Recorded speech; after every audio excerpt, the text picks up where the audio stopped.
When setting up your class notebook for the very first time, the process will be the same for each of your periods. You will start by clicking on the OneNote class notebook that is already part of Schoology. Be sure to sign in using your school district credentials. Now, when starting out with a name for your class, my recommendation is to name it for the periods and the class name so your students can recognize this when they find the OneNote in their drive.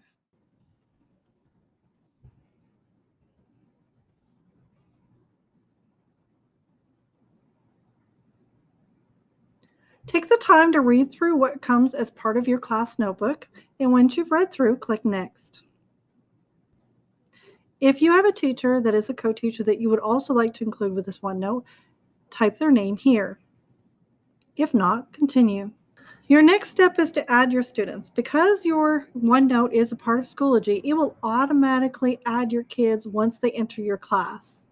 You can add people that are not part of the class. Sometimes that might be something you want to consider if you have students that are working on projects from one class to another. When you create your OneNote course class notebook, these are what is automatically generated.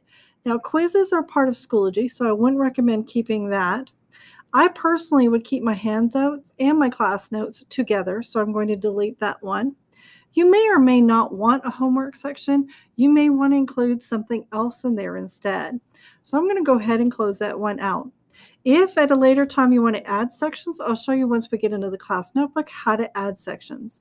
I'm then going to click Next and Create.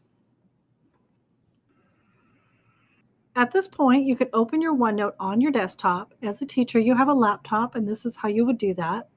For students, or if you would like to yourself, you can open the OneNote online. Students on Chromebooks will only have this option. So I'm going to go ahead and click Open OneNote on my desktop.